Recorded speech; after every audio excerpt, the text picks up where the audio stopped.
A paz do Senhor para todos. Hoje iniciaremos a lição 1 do primeiro trimestre do ano de 2025. Essa lição em defesa da fé cristã.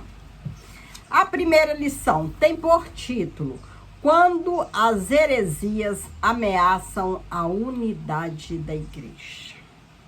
Hoje nós iniciaremos a falar sobre heresia. O cuidado que a igreja, o cuidado que o cristão precisa ter com as heresias, né?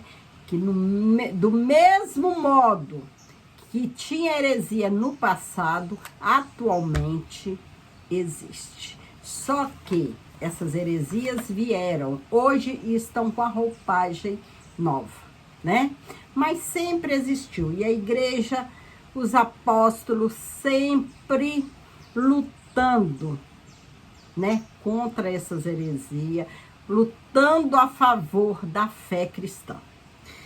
O texto áureo que se encontra em Judas 3 nos diz: Amados, procurando eu escrever-vos com toda diligência acerca da comum salvação, tive por necessidade escrever-vos e exortar-vos a batalhar pela fé, que uma vez foi dada aos santos.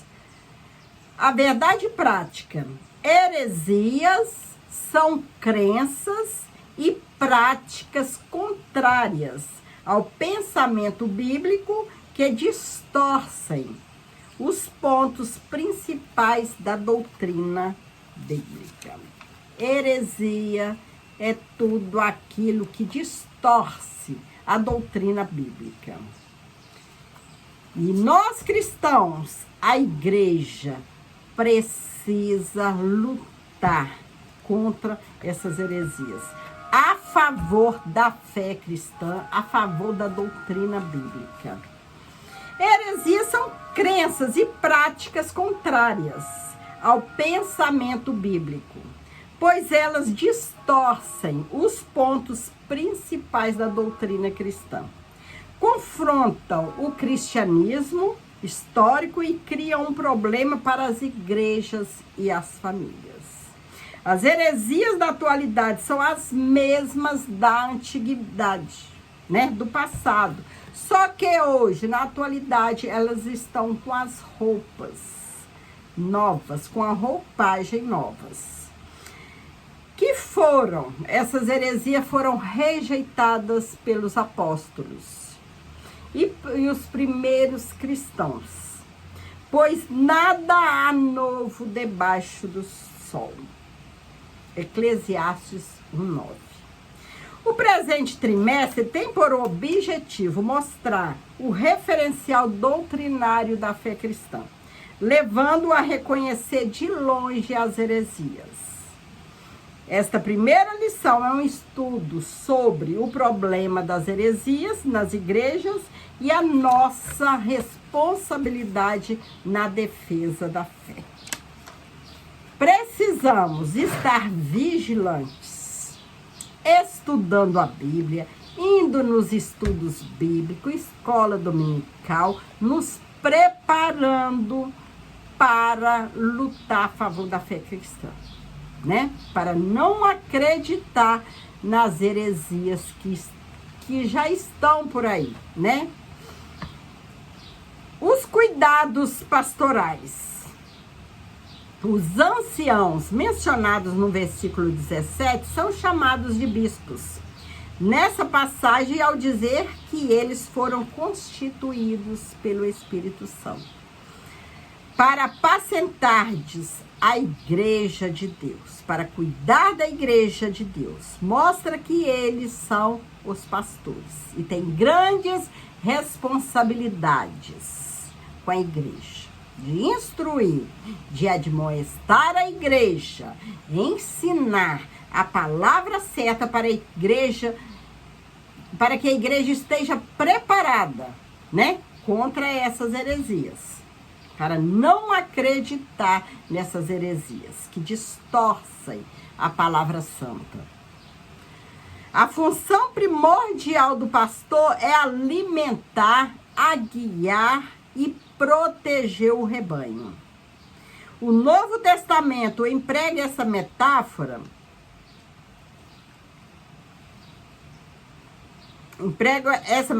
ao tratar do relacionamento entre o pastor e o rebanho na igreja. A exortação apostólica aos líderes da igreja visa proteger os irmãos e as irmãs das heresias e guiar todos na verdade do evangelho. Esse cuidado aparece nos ensinos de Jesus. Está escrito lá em Mateus 7, versículo 15 ao 20. Depois da minha partida. Essa expressão é uma palavra profética, pois o apóstolo não está apenas se referindo à sua morte, mas também ao avanço dos hereges. Ele já estava profetizando que os hereges iam multiplicar e aumentar, como tem aumentado nos dias atuais. No seio da igreja, depois do período apostólico, no futuro. Paulo usa uma linguagem metafórica para identificar os falsos doutrinadores, como lobos cruéis ou lobos vorazes, que quer destruir o rebanho de Cristo, que quer destruir a igreja, as ovelhas do rebanho de Cristo. O apóstolo Pedro, depois de ensinar que o Espírito Santo inspirou os profetas no Antigo Testamento, mostrou que a presença do verdadeiro ensino nem sempre é suficiente para a manifestação do falso. Tanto que, ao falar a respeito dos profetas legítimos dentre os hebreus, ressaltou que também havia entre o povo falsos profetas, como haveriam de surgir com o tempo no meio da igreja, falsos mestres. Na verdade, eles já estão presentes no período apostólico. Eles já estavam presentes no período apostólico. A origem dos falsos mestres. 2 pontos surpreendentes nessa parte do discurso nos chamam a atenção. Primeiro, os lobos vorazes surgem de dentro da própria igreja, dentre vós mesmos. E segundo, se levantarão homens que falarão coisas perversas para atraírem os discípulos após si. Os discípulos deles ainda não estão por aí. Entre eles estão os que posicionam acima das escrituras, os quais, sem o menor pudor espiritual, usam as redes sociais para corrigir a Bíblia. Falar que a Bíblia já está ultrapassada, que é preciso escrever uma nova Bíblia. Discordar abertamente dos apóstolos e dos profetas e dos apóstolos bíblicos. Tais pessoas consideram seus discursos modernos e a mensagem da Bíblia desatualizada. Em razão disso, oferecem um novo evangelho. Já dizem que vão reescrever a Bíblia, né? Numa linguagem moderna. Que a Bíblia já está desatualizada. Em face disso, vemos a importância de estudar um campo de teologia denominado de apologética, para orientar os crentes dos nossos dias. O que é apologética? É a defesa lógica e racional da fé cristã e de suas práticas doutrinárias. O termo vem do substantivo grego apologia, que literalmente significa defesa, resposta. O termo grego traduzido por responder, em preparados para responder com mansidão. Em 1 Pedro 3,15 é apologia. Numa tradução literal é sempre preparados para uma defesa. A versão bíblica chamada de Nova Versão Transformadora emprega o verbo explicar assim: sempre preparados para explicá-la. A apologética mostra que o cristianismo é racional. Os dados da revelação podem ser explicados de maneira metódica e sistemática, portanto, aceitável.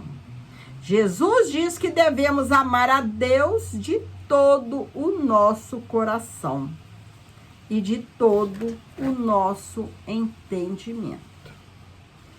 Isso ensina que devemos amar a Deus por completo, com o corpo, as emoções e o intelecto. Amar a Deus por completo. A que defesa Pedro se refere? Há quem argumente que essa defesa seja uma resposta a uma acusação, visto que essa mesma palavra apologia aparece nesse sentido no Novo Testamento, como defesa de uma acusação tanto formal. Atos 22, versículo 1, capítulo 25, versículo 16. Como informal. Informal. 1 Coríntios 9, versículo 3. 2 Coríntios, capítulo 7, versículo 11. Filipenses, capítulo 1, versículo 7 e 16. O versículo 16 fala do bom testemunho cristão que serve para provar a inconsistência das acusações contra os crentes. Mas não parece ser esse o caso, porque a defesa, a resposta ou a explicação nessa passagem é sobre a razão da fé dos cristãos. Ainda que Pedro esteja se referindo à resposta a uma acusação formal no ambiente hostil, não deixa de ser uma oportunidade para a defesa da fé cristã. Como aconteceu com o apóstolo Paulo diante de Festo. Atos 26, versículo 24 e 25. E de Agripa, na mesma audiência. Atos 26, versículo 27 ao 29. Por que devemos combater as heresias? Primeiro, para defesa própria, para nossa própria defesa. Os cristãos devem estar informados daquilo que os vários grupos ensinam e saber a forma de refutá-los biblicamente. Segundo, para ajudar os outros na compreensão da própria fé, principalmente os que rejeitam pontos fundamentais da fé cristã e muitas vezes de forma inconsciente, pois sabemos que existem muitas pessoas sinceras, as quais buscam servir a Deus e precisam conhecer a palavra. Esse debate sobre as crenças deve ocorrer de maneira respeitosa e com argumentos e fundamentação bíblica. O êxito, respondendo às objeções contra a fé cristã. O êxito dessa luta é garantido quando se está nos domínios do Espírito Santo. O crente, ele precisa ser dominado pelo Espírito Santo. Isso para aprender a palavra de Deus e também para ensinar a palavra de Deus, né? Para que se fortalece na fé cristã e não caia em heresias, em mentiras que já está existindo por aí, tentando derrubar o cristão, a fé do cristão. E é preciso também estar sob os domínios do Espírito Santo para ensinar a palavra, né? Para ensinar a palavra santa aos outros. E também com respeito. E sempre com argumentações e fundamentos bíblicos. Seitas e heresias. A palavra aireses no Novo Testamento grego é traduzido como seita. Atos 5:17, 15:5, 24:5 e capítulo 28, versículo 22. E heresias.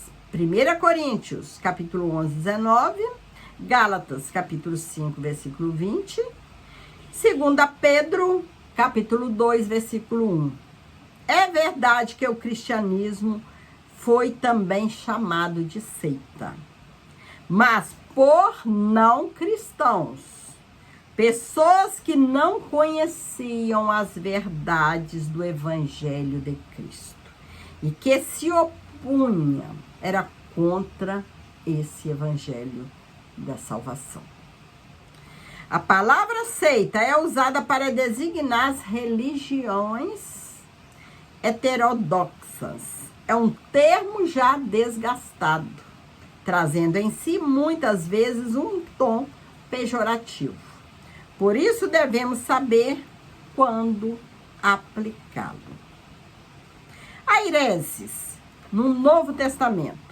Esse vocábulo aparece com o sentido de partido, espírito sectário, e nem sempre representa uma ruptura com o sistema convencional de determinada comunidade.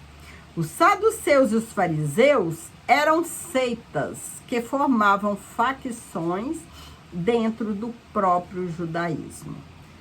E a versão bíblica NAA traduz por partido.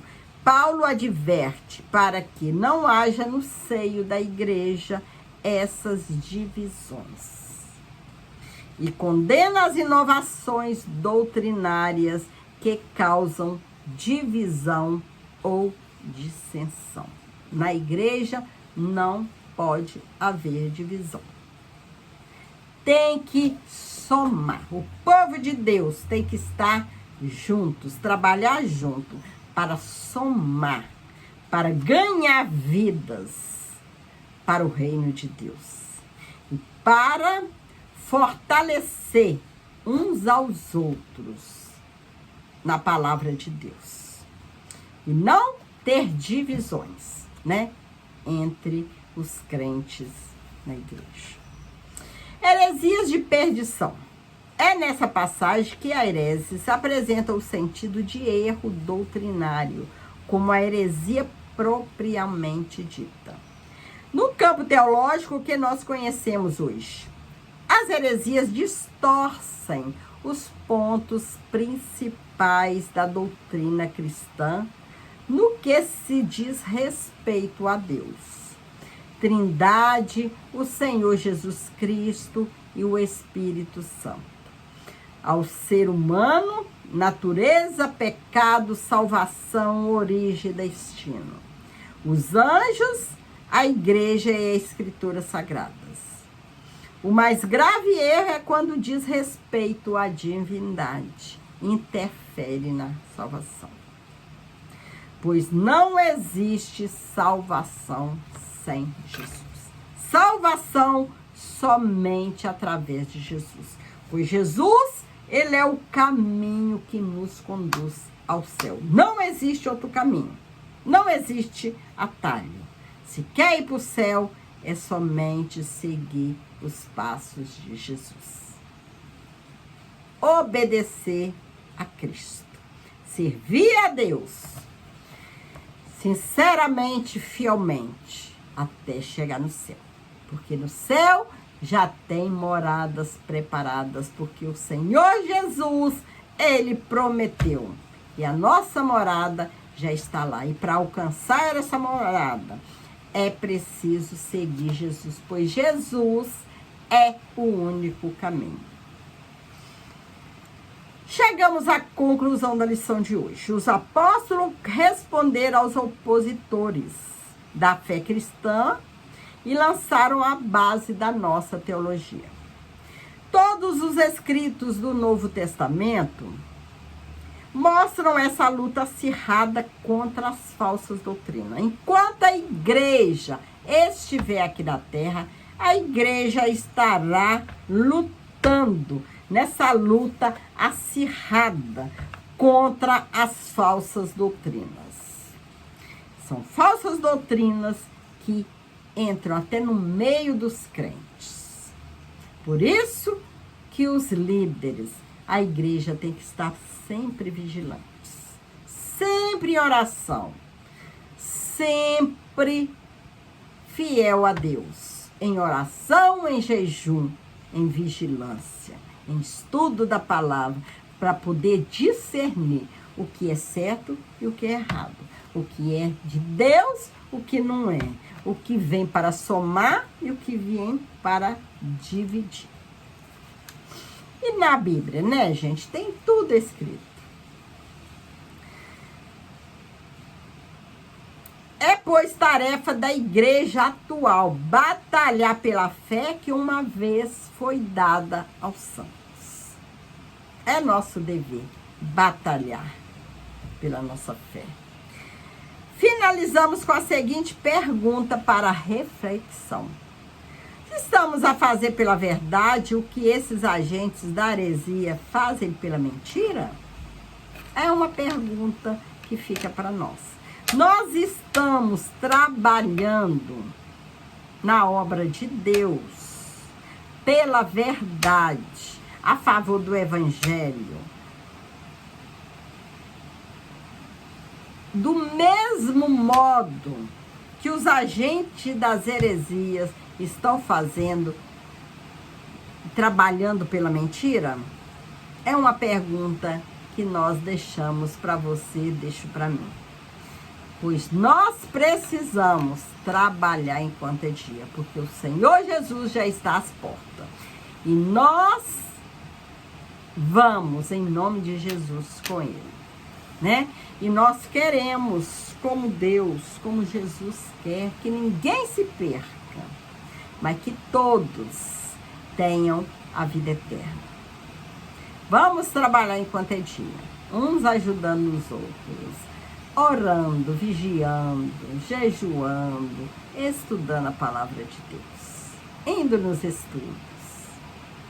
Porque nós precisamos estar enraizados na palavra do Senhor.